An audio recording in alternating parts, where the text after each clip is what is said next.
Yeti wear pyjamas, or would they simply be too warm?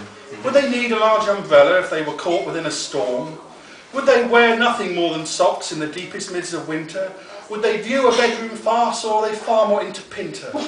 In the summer is a bobble hat the order of the day? Would they eat a peach or pear, or just prefer the Milky Way? There is much that's still a mystery about the Yeti and its teasing. Can they floor some errant villain quickly, just by simply sneezing? Can they read your mind completely? Would they do so for a bet? Oh yes, there's still so much we need to know about the Yeti yet. Do Yeti wear stilettos, even though it makes them totter? Do they read a little Shakespeare, or much prefer a Harry Potter? Do they like to sing to rock, or are their voices far too croaky? Will they croon, I will eat pies each time they go to karaoke? It's hard to guess what makes them tick if you should catch one unawares. Are they relaxed or very vain about the greying of their hairs? There is so much still unknown about the Yeti and their living. When it comes to birthday presents, are they really very giving? Do they like their curry spicy? Do they like their coffee wet yet wet? There is oh so much we need to know about the Yeti yet. Do Yeti wear galoshes, or are their feet just far too wide? Would they look dead good in white, just like some sweetly brushing bride? Would they ever try their chances pirouetting in the ballet? Would they ever take vacations out to Paris or to Calais? Or is it simply far too hard? Do other tourists rudely stare? Well, a Yeti wouldn't want to cause a fright or badly scare. There is still so much to learn about the Yeti and its ways. Though they're never really fierce, being nice just ain't a phase. Well, they often seem quite sad, as if they're filled with some regret. There is still so much we need to know about the Yeti yet. Do Yeti wear suspenders, just to keep their assets snug? Do they ever seem quite distant? Do they crave a friendly hug? Do they like to share a story of fine days long since passed by? Would they take a bath in treacle? If they do, do tell me why. Are they fresh and lemon smelling, or are they sadly pretty stinky? Are they ever so straight-laced, or really truly rather kinky? As they gulp down cups of tea deep beneath their perfect sheen, there is so much unwrapped about the Yeti's odd routine. Would you like to get to know one? Would you like one as a pet? Well, if you did, maybe you'd learn the truth about that sly old Yeti yet. Breaking up is harder when neither love wants to part. There's a good deal of blame bouncing off of my wall. There are punches still flying, who knows where they'll fall. And neither side's keen, compromise, not the plan. No, I can't see how such fighting will maketh the man. No, I can't see how screaming will solve all our woes. Still we sit there like statues and neither one of us goes. There's not much left of me now but my cold broken heart. And breaking up so much harder when neither love wants to part. There's a good deal of crying that's still left to be done, and lots of home truths still as yet to be spun. There are plates to be smashed and the slamming of doors. There are cats to be kicked and some spiteful applause. The swear box needs filling, oh, and fill it we shall. Time to break up, not make up, so I will not be your pal. Your words pierced my chest like some poisonous dart. Breaking up so much harder when neither love wants to part. There's a good deal of anger that's still left to be purged, and paperwork to be filled, and bank details unmerged, and the kids to be thought of with their futures all plotted, and nooses round necks to be so tightly knotted. There's a lot to be done, far too much has been said. There's a chance by the end that we'll both end up dead. There's a lifetime of angst still that we have to chart, breaking up so much harder when neither love wants to part. There's a good deal of reflection once love comes to an end. There's a lot of regret no matter what we pretend. With blood fresh on the walls, there's still time for a kiss, a quick furious fumble and some last minute bliss.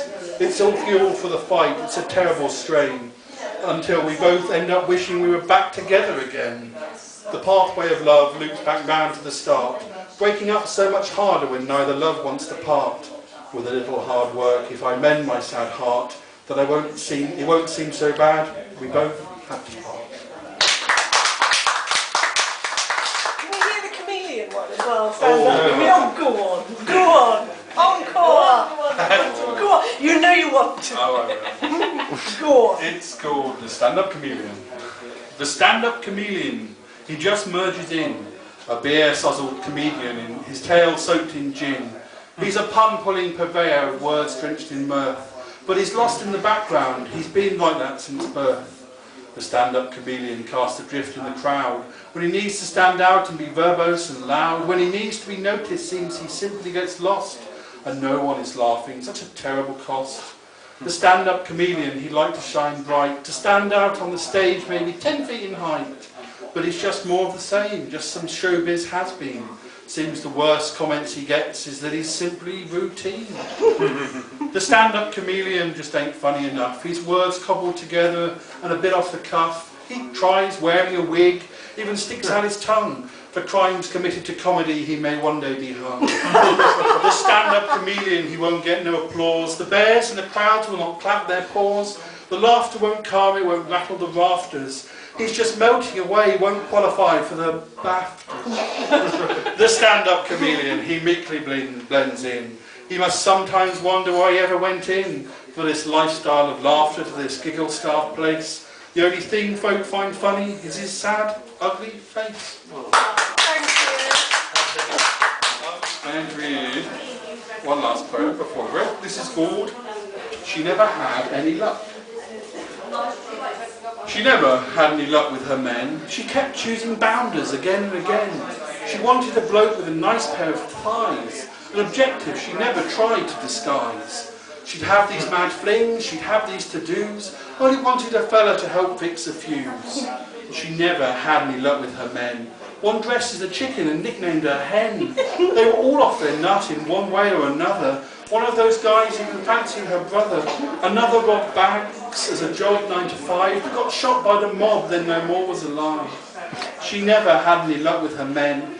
Mike was a Buddhist meditating in Zen, but the truth soon came out, for there under his cloak kept a 6-foot arachnid, which is so not a joke. That she had an affair with a plumber called Phil, but he flooded her house, fixed it up, sent the bill.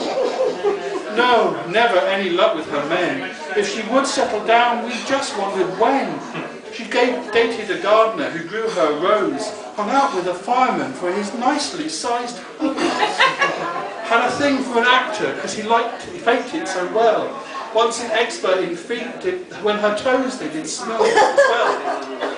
Not even a smidgen of luck with her men, with Malcolm and Mickey and Frankie or Ken. Went out with a guy who she'd heard was a vet.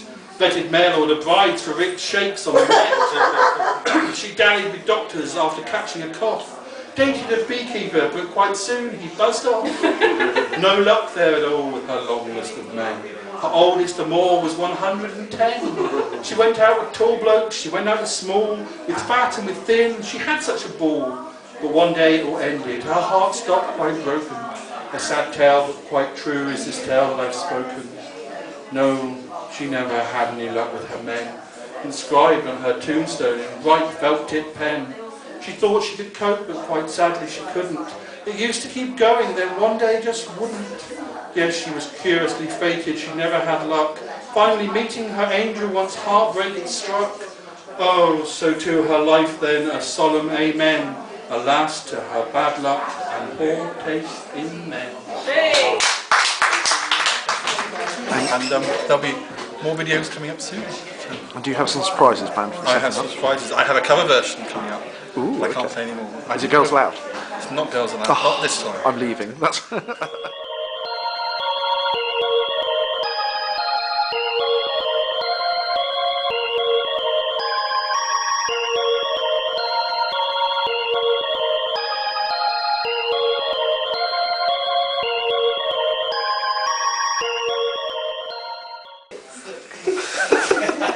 I couldn't afford pyjamas, so I thought I'd do rain mac instead. What is that? It's a rain mac. It's one of those cheap ones that comes in a uses for emergencies. Are you planning on springing a leak at some point? Yeah.